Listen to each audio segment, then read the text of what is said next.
What's up, y'all? Welcome back to the Carpenters Apprentice. Today, we're here at Sabina's Coffee House. Can you give folks the address and let them know who you are, miss? I'm Mary Lou Castillo, and Sabina's is located at 2303 West Commerce Street, and 78207 is the zip code.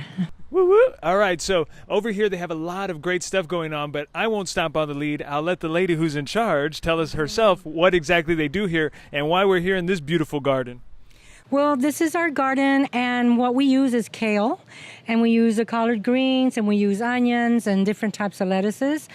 And so what we do is when we're cooking your taco or your quesadilla, we add our veggies from the garden. And so what the chef does is we come and cut a couple of leaves off for the kale, cut it up in the kitchen, and put it inside your quesadilla or inside your taco, and that type of food. That's what we're having here. And when you guys have food scraps, look here. Every single thing goes to use at Sabina's. What happens with the food scraps? So one of the eggshells and the banana peels that we use and the coffee grinds are all nutrients that every plant, if they could have it, would be able to use it. Mm-hmm. And so all of that gets thrown together into a compost, and we stir it up to build some more dirt, and then we use it for the plants that we're growing here, and they're beautiful. They grow awesome.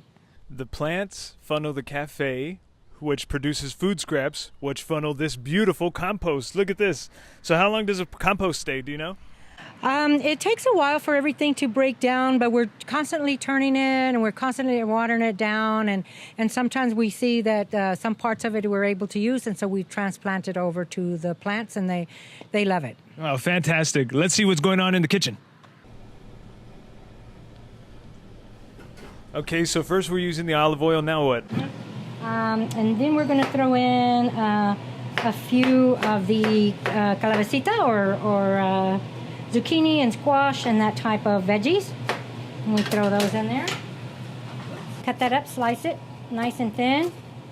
And then we've got already some pre-cut carrots and green peppers, bell peppers, all kinds of peppers in here. That goes in there. And then we have mushrooms. Some people like mushrooms, some don't. We love them, so we throw those in there. And then we have some cauliflower that we're going to add.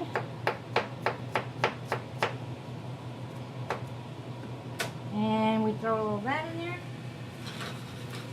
And then we throw in last, but certainly not least, is the kale from the garden. And that goes up at the top. Ooh, that's fantastic. Do you like that you're able to put stuff from your own garden into your own food? Absolutely, because it definitely has such a better taste, much better taste than you would if you bought it 2 or 3 days old. It's a week old. You're able to go in and cut some of that kale off and just immediately put it in there. I've had people say it's definitely difference. And this is a vegan option for people? Exactly. Mm-hmm. No kidding. And what made you guys do this? Because we are in Texas. Yes, we are in Texas, but we're not gluten free, or rather, not everybody in Texas is able to have gluten, and so they're intolerant. True. So, I mean, if everybody could eat barbecue, everybody would, but everybody can. So, we have provided the veggies that back in our native country, back in our native days, my ancestors used to grow the squash and the potatoes and the tomatoes and so we've just continued to do that. It's just now that we have a coffee shop / cafe, and we have the space to be able to grow that, then that our farm to table name is exactly what we're doing here. Wow, that's fantastic. All right, let's take a look. Let's step back.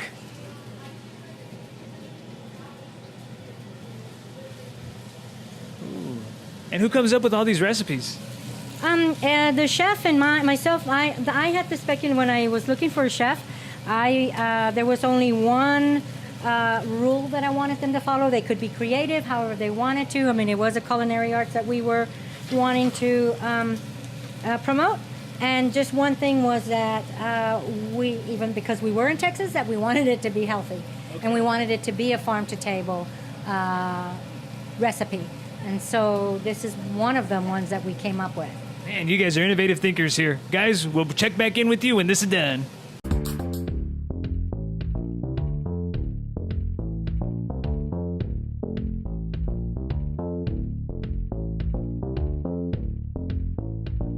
Okay, so check it out. She's finished whipping up her little magic in the kitchen. Take a look at this here taco. And what is the name of this taco for people who want to order it?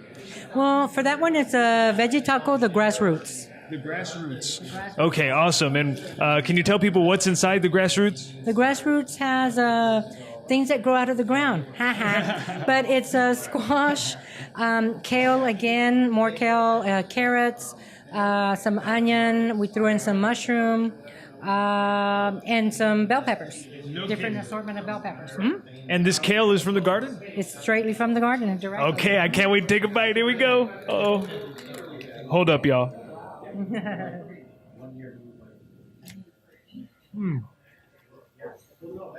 I forgot to take the TV bite.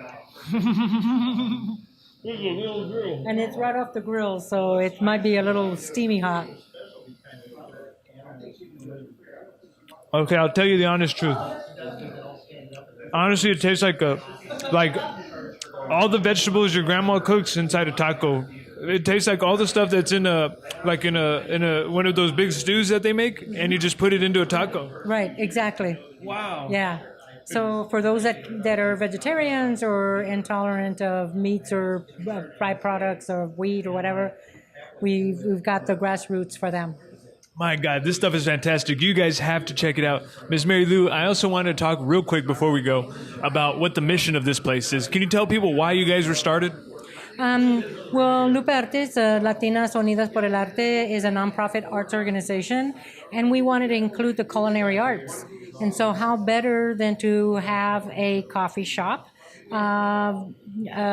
bistro, delicatessen, all in one, and be able to grow your own food as well.